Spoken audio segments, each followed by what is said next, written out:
Andrew Gillum was going to beat Ron DeSantis by 7 points the day before the election. That obviously didn't happen. In this poll, they sampled 5% more Democrats than Republicans.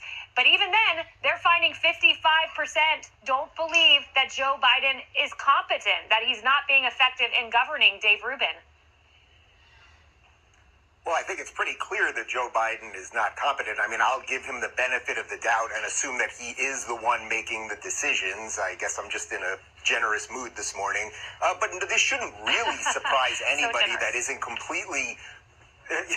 This shouldn't really surprise anyone that isn't completely brainwashed by Washington Post and New York Times and CNN and MSNBC. I mean, look, we're having supply chain problems. They're telling us that $3.5 trillion equals zero. It just came out, I believe, yesterday that there were more COVID deaths in 2021 than in 2020. I mean, every single thing that comes out of this administration is a lie, and people can feel it. Remember, it's only, 9 months ago or so that Biden was sworn in, and we were told that we were going to heal and everything was going to be okay. And now he's got the Attorney General, Merrick Garland, going after parents who dare stand up at school boards against critical race theory. I mean, every single thing that they could be doing wrong, they're doing it, and you got to think at some point it's intentional for whatever reason.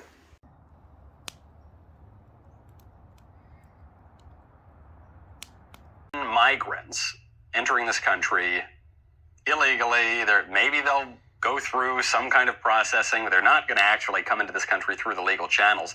Many of them will be given a court date. They'll never show up to the court date. They'll just be released into the interior of the country. Some of them will just sneak across, won't even be apprehended. Maybe some of them will be turned back, but if past is precedent, not very many. And then we've already got the next migrant caravan coming up. This one is being organized by a group that for years has flouted America's immigration laws and committed a lot of crimes against the United States. This is a group called People Without Borders, or Pueblo Sin Fronteras, the leader of which is an American citizen. So this is what the leader of this particular caravan says. He says, quote, "We're leaving in 20 days. We prefer to march with papers, and this time, with papers or without papers, we are ready for war. If the National Guard comes," and it's unclear if he's referring to the Mexican National Guard or the United States National Guard, "and they are cowardly enough to beat women and children." Does that happen? I don't know. I haven't seen a lot of that. "Let them prepare because God's hand is with us. We are ready for war." A few years ago, when one of these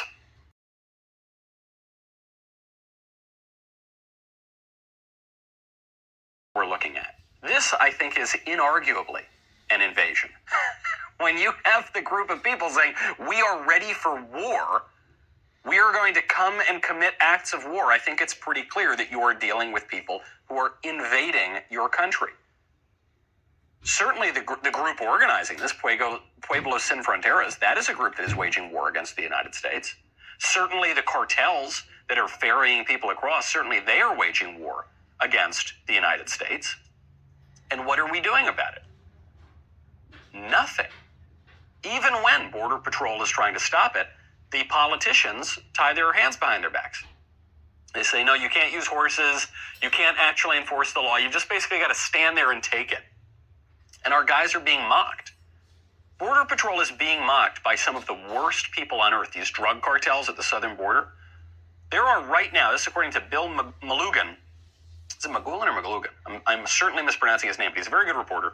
He tweeted out, quote, "It was reported that in multiple instances over the past several days, Texas Border Patrol tells me suspected cartel gunmen involved in human smuggling have stood in and near the Rio Grande and Starr County and taunted Texas National Guard soldiers.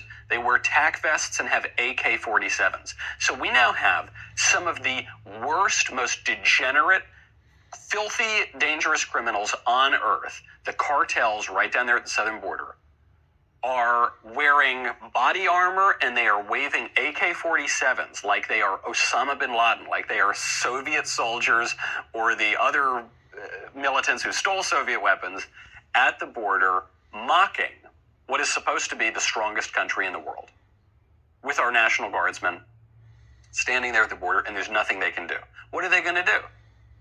The minute they fire a shot, the minute they in any way defend the country, the political apparatus is going to punish them.